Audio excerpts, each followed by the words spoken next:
Welcome to the Artist Academy podcast, a place where we focus on the business side of art to help you attract more customers, increase profits, and ultimately live a life of creativity and financial freedom. I'm your host, Andrea Earhart, and this week's episode is another Quit Your Day Job series where I interview members of the Artist Academy who have recently quit their day job and have went full-time into their creative career, and the tips that they have along the way and just all the things for those of you who are hoping to one day do the same. And this week's episode is featuring Ashley Cassens, and she's a former teacher who recently quit her job to go full-time with painting, murals, and all the things. And she has an art school background and a solid understanding of painting techniques. Her portraits are amazing. And I think her quick success, it's relative, right? She went 0 to 100 in about a year, and she's doing really, really well in a short amount of time. And I think her success as an artist definitely is a compliment to her already understanding a lot of those painting techniques and having already put in so many hours into now being a really good painter going into it. It's not necessarily a must to be perfectly good at painting coming right out of the gate, but it does help a lot. I talk about business and making money and the strategies behind marketing and all of that, and that can put you ahead. But make no mistake, the more skills we have, the easier the marketing and the more you can charge. It's just easier when you know how to paint as a painter to get hired to paint for other people. Makes sense, right? So I hope this interview inspires you to take the leap into full-time creativity, but also inspires you to put in the time and work into your craft. Painting is so much more fun when you know what you're doing, but we all start out not knowing. So just get good and then get confident. And let me know what you think about this week's episode with Ashley Cassens. Hey, I'm here with Ashley. You have a very interesting story about you were a teacher and now you're kicking butt doing murals and paintings of all kinds. And I was looking at your Instagram right before this and I was like, oh, I recognize a couple of those. You posted some in the Academy, but some of your murals are so cool. Some of the leaves and the whatnot, flowers coming down. And I'm like, of course you're doing well. Like the photos, especially the products that you're putting out and the photos that you're taking are much. I love it. So anyways, give us a short description of who you are and how you got to be a full-time artist. Sure. I'll take that little snippet and then I'll just put it on my phone and then I'll carry it around when I'm feeling like, am I doing enough? Am I working hard enough? And I'm like, nope, Andrea loves it. So here it goes. My name is Ashley Cassens, and I'm based out of Tampa, Florida. I think I probably am what you would call a very traditional fine artist. So I always had a really singular focus on what I wanted to do. It was never a question of art or no art. It was always art from elementary school on. I went the academic route. I got my bachelor's in fine arts. And then after a long gap working in the corporate world, I went back and got my master's in fine art. And then from there, I started teaching exclusively. I was sort of teaching in between that time. And I was also sort of still making art in between that time, but it wasn't consistent. I didn't know what I was doing. I didn't know how to make it a business. I didn't even know you could make it a business. I had no idea that that possibility was even out there. The plan was to be a professor, an academic professor. And then I went to grad school and I started meeting with other artists that were making a living doing art. And it kind of expanded the idea of, well, you don't have to be just a professor. You could do other things. And we can kind of dive into that later. But just to keep my intro short, I graduated from Florida Atlantic with my MFA in 2018. And then I immediately got pregnant. And then with my husband, not that that should matter. You could do whatever you want to do with your body. But to preface that, my time in grad school, I was living apart from my husband and we were married while I was in grad school. So we were living a long distance relationship during that time. It was really tough. So the plan was to start a family and all those things. I didn't want to be a traveling professor. I didn't want to live in a big city like New York or San Diego or, San Francisco or Chicago, those kind of like art places. So I was like, you know what, I'm going to start teaching locally. I'm going to teach K through 12. I had a friend in grad school that did that while she was in grad school. You get summers off. You can do your own commissions, which is what I really wanted to do. So that's kind of where I started. And then COVID happened, and I realized that my teaching job was pretty toxic and unhealthy and super stressful, really not a great place for me to be. I was putting all of my students first and everyone else last. So I decided I was going to make a 3-year plan, and I was going to somehow figure out how to make a living as an artist. And during that time, I had a 40-minute commute to my school in the morning. And during that time, I would listen to a lot of podcasts. And I found 2 episodes on the Artist Academy podcast. One was by Lissa, and the other was Lacey. And I was like, if they can freaking do it, I can do this. Like, I can totally do this. So from there, I started learning. I opened up a business checking account. Like, I did all the things that you do to start the business. And then I did one-to-one coaching after school. I would literally be on a call with my coach, and she would be listening to the buses being called at school. So I was on campus doing that.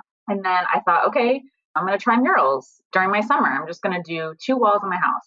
So I did my daughter's room, which was like a frozen, like a pink image. It was totally nothing fancy. I literally did it in the time that she was at daycare that day.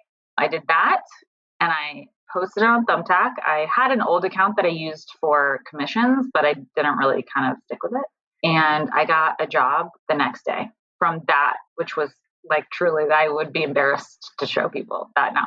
And then I did 1 wall in the exterior of my house during the summer in July in Florida, which was a terrible idea because it rained every day. And from that, I got my second mural. So I was booking murals during my breaks at school, during my winter break, my spring break. And I just got so booked that I was like, I think I'm going to make the exit. And I booked out 3 months worth of jobs. And then I had a book illustration that was coming out that I knew was going to kind of cushion the blow financially. And then I officially gave my notice in October of 2022. And I've been doing it ever since. That's so exciting. Oh my gosh. And I just saw a post recently about how you've made more than you were making as a teacher, or what are the details of that? Yes, I'll be very transparent in saying like what I made as a teacher, because I think that's important to illustrate, to paint the picture, right?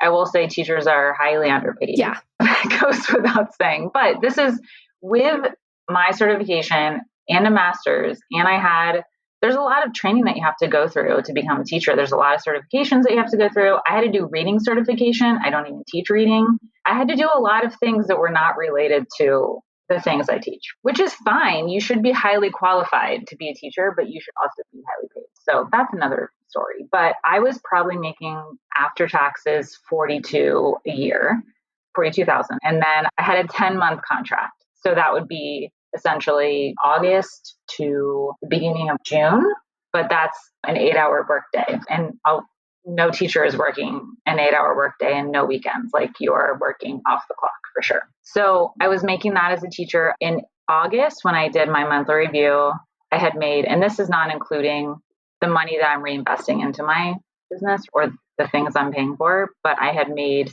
62,000, and that was in 8 months. So I'm projected to double, maybe triple by the end of the year. And that's just from January, right? So not from November. And since then, I also raised my rates too. So I think that kind of balance out. But yeah, it's working. That's so exciting.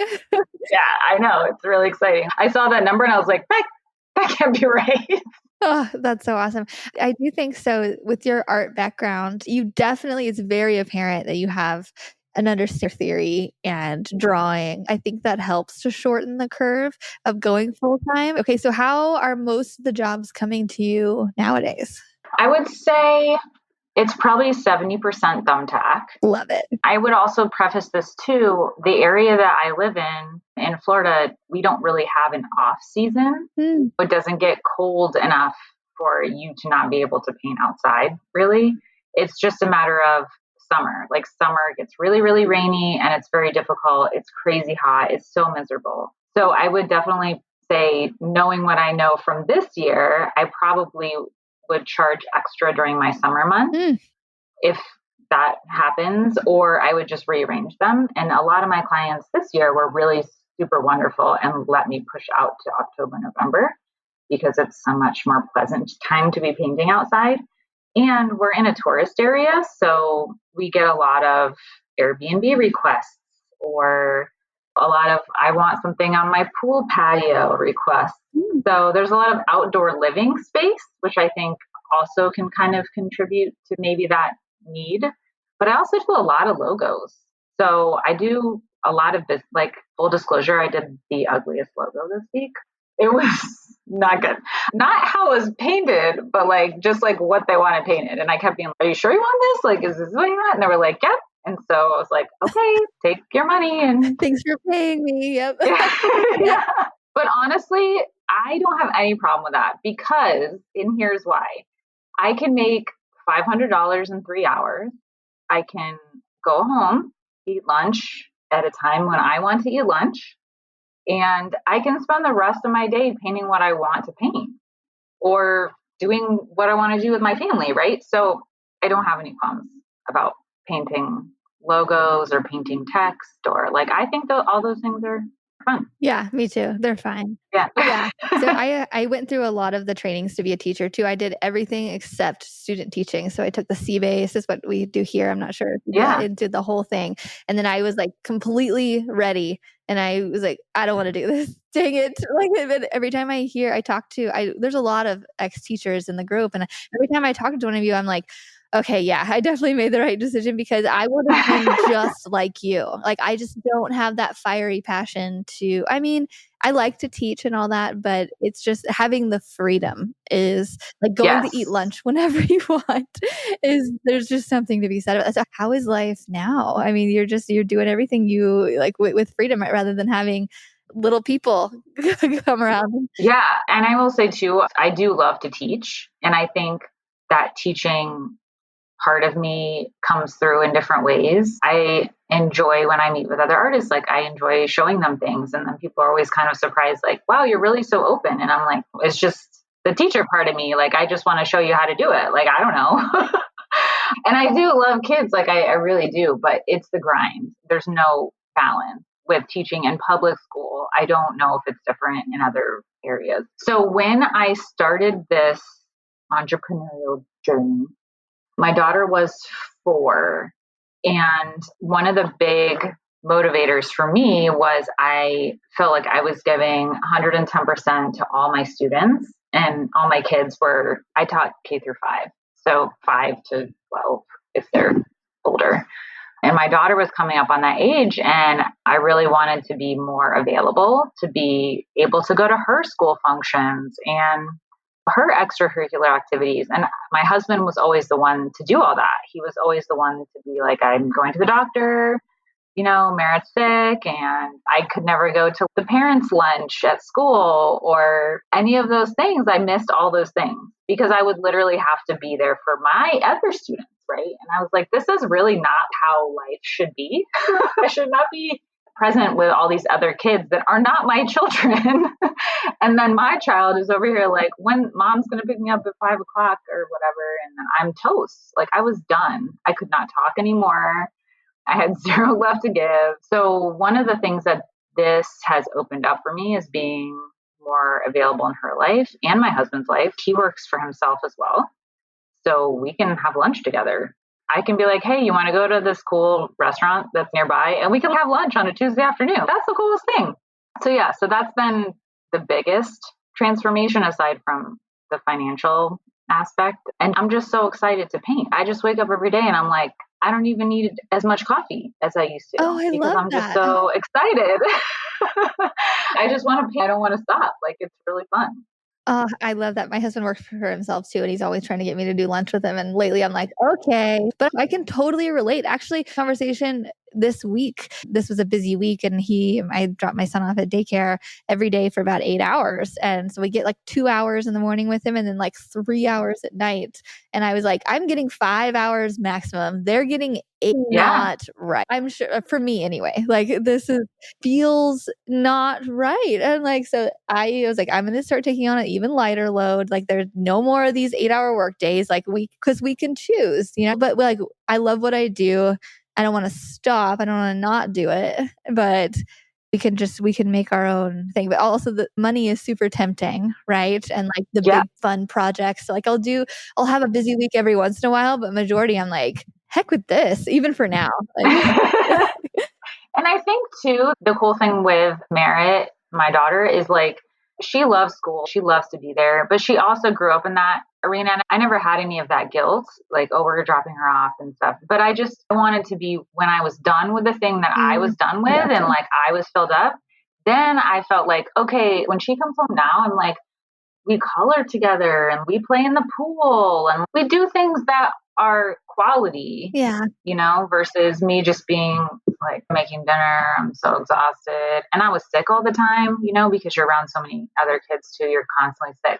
So I have not been sick since, which is not surprising. Yeah. Well, all around better. You had a photo that you posted some traction, maybe in. Yeah. Tell us about that. So that's actually a really cool story. And it's a story that keeps on giving because I'm still getting leads from that, which is wild. So I got a job through Thumbtack, and she's now since become my cheerleader. Her name is Carolyn. And she hired me to paint some hibiscus flowers and fuzzy bees. She really wanted, I don't know if anyone's seen this Instagram picture, but it's like a bee that's fallen asleep in the pollen and it's like just its butt sticking out. And she found this picture of this bee and she was like, can you please paint me a bee butt? That's all I want. And I was like, okay, I'll paint you the bee butt. So it's these it's on a fence, on an exterior fence. And I had painted a fence before for an Airbnb. So I was like, I know I can do it. And I really like painting on fences, wooden fences, not vinyl, because it has a lot of the same consistency as a wood panel when I paint on it. And I love painting on wood panels. So it's really similar. So it kind of soaks in a little bit. It has a similar like thing when I'm painting on wooden panels. She loved it. It was great. She posted a picture of it on Nextdoor, which is how oh no, that's not true. She did not find me on Thumbtack. Okay, reverse. She found me on Nextdoor because a friend of mine who I painted sunflowers on her wall, her stepdaughter had passed away and that was like her flower. So she commissioned me to paint sunflowers on her husband's wall in his office, and it had a bow on it and then it had her initials. And so that client referred me to this person. So she had said, hey, I'm looking to paint my fence. And the sunflower lady said, oh, you should contact Ashley. She painted this and posted a picture. And so Carolyn messaged me, the lady with the bee butts. And that's how she found me. So she posted another follow-up, like saying, hey, thanks for the person who referred me to Ashley. This is what she made. And she happened to live in a very affluent area of Tampa. And so she got a lot of hits. I probably had 20 people reach out to me the next day. I had 2 calls, which I never get calls. So I got 2 jobs from that, one of which is happening in a couple of weeks. And then I also got a news interview from it because somebody that lived in that area worked for ABC News, and they do like feel good community pieces. And he's like, hey, can I interview you? And that was the interview that aired with Olga and I, because I found Olga through this community and I needed an extra person for this job. That was like the biggest job. And so he came out and interviewed both of us because I told him, hey, Olga's a former teacher too. We both worked in the art district and we quit, or worked in Pasco, and we quit our jobs. And now we do this full time. He said, oh, I love that as a piece. So then he interviewed us and then that went on. So it's just been like snowballing. I don't even know. And that was in May. So people are still seeing it. And Carolyn actually said, she's like, it's the most viewed Nextdoor post in that community. So like 800 people liked it or something. I was like, that's crazy. It's not that crazy though, because it's such a cool painting. It's on a fence, Yeah, right? it's cool. It Yeah, is. it's done very, very well. Again, I just think there's something to be said for you put in that work ahead of time to have an understanding of painting, and it really Yeah. shows. And it's so much easier. I mean, I wouldn't say it's easy, but it's easier Yeah. to market yourself when you have a really good product. Like in this case, it speaks for itself. There's several new artists that are coming out that are learning to paint while they're learning business, which is Yeah. fine. It's totally fine. But it's like, this is definitely a pro of learning to paint Yeah. before you learn business. Yeah. And I do think that because I worked in customer service for many years, I worked in all of these other industries. So I think not a lot of industries. That makes me sound like I was doing so many You were different just job things. I hopping wasn't. But everywhere. yeah, but I mean, I was working in non-art businesses, right? So I think all of those skill sets definitely help me when I'm dealing with clients or when I'm talking to them on the phone or making them feel comfortable or when I go to people's homes. I think it helps sometimes, especially like women, other women, when they're hiring another woman to come into their house to say, hey, I have background checks. Like I used to be a teacher, and they do all the things to make sure that I can be around children. And those things are important, right? You don't, it can be kind of, Yeah. uncomfortable to bring someone into your home. So True. Yeah, you definitely have a likability about you too, which I oh, think is thanks. I think that's such an asset too. It's like you have all this stuff going for you. It's like no wonder you're doubling your teacher salary in a Aw, year. Like that's so great. that's so sweet. Yeah, sure thing.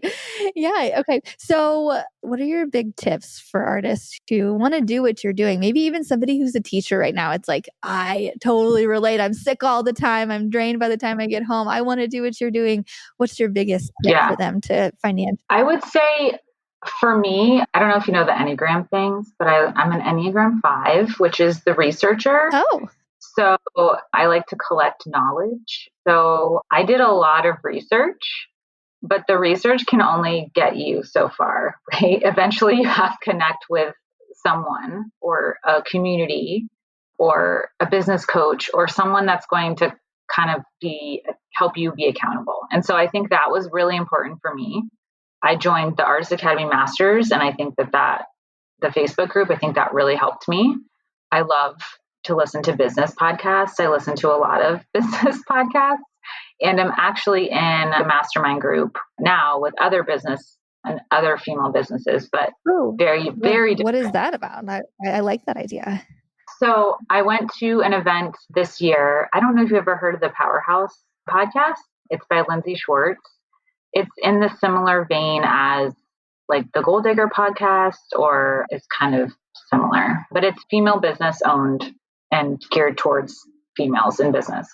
So I went to this Powerhouse event in Arizona this summer with my best friend, and they have a mastermind program that's, I think, 11 weeks. And then you meet every week, and then you go through modules, and it's, how to craft your offer, how to talk to your audience, how to get through mindset things. So all of these sort of sneaky things that really show up to me, like I'm not good enough, I'm not worthy when I'm asking for money. And so I'm kind of like going through some of those things and figuring out what my sneaky blocks are. So learning a lot, I think that's super important. And then you just eventually have to just do it. You just have to do it. Like you can't, like, it's like talking about doing it, but then not actually doing it. And then just being okay with the messy action of it. I think that's cool. Also, if you're a teacher, leverage those breaks because those are like gold, total gold. And if you have kids, like I had, my daughter was in daycare at the time. And so we had daycare during those breaks. So she would go to daycare and then I would paint all day. And if you don't have daycare, find someone that maybe you can swap Yeah, because it's like daycare impossible with. to So do. do like a play date, Yeah. like I'll take your kid and then you can take my kid the next day or something. It's expensive. It's so expensive, but it's worth it if that's what you want. And there's never a time that's going to be right. Your kids just keep getting older. And then things that you didn't think were going to get hard get harder. So I don't think there's ever a great time to start. You just gotta start. So true. Awesome. Well, thank you so much for coming on and sharing all of that. And yeah, I really enjoyed chatting with you and again, just getting to know you a little bit more. I see your photos and whatnot in the academy and all the time, and I follow along with especially your eye drawings and everything like that. And it's just Oh, so cool to like thanks. meet you for a second. And yeah. Yeah, for sure. Yeah. Okay. Well, Yeah. have a great rest of your day, and everybody go follow Ashley. It's Ashley Cassens. Yes, Ashley.Cassens with a Cassens on IG, and on Facebook, I think I'm Ashley Cassens Art. Yeah. Sounds good. All right. Thank you. Thanks for listening to another episode of the Artist Academy podcast. I've been putting out at least one episode per week for more than 4 years on this podcast, and it's really cool to see those download numbers go up and up as time goes on. And that's because artists like you listen and share these episodes. So really, when I say thank you, I mean it. It's really cool to see progress along the way. And anyway, if you like this type of art and business content, then I highly encourage you to get the audio version of my book, Mural Money, with over 15 hours of listening inspiration. I'm currently running a special of just $17 for the audio version. You can go to muralmoney.com to find it. And that comes with a bunch of extras like my art supply list, my pricing guide, recommended book and podcast list, and so much more. I filled that book with tips from my art journey of building a profitable mural career. Plus, I've included the best of the best advice from guests I've interviewed on this podcast. It's the most affordable all-in-one book of advice on art and business that I have. And if you enjoy listening to me here, then I know you'll like the book too, because I read it myself. All 15 hours of it. The book is available on Amazon and Audible normally for $25, but if you go to muralmoney.com, that is where you can grab the special $17 deal while it lasts. If you haven't listened to my book yet, this is your sign to do it. Again, normally $25. I'm running a special for $17, but you have to go to muralmoney.com. That's where you can grab the audio version of it. And that's all I have for you today. So I will see you next week for another episode of the Artist Academy podcast.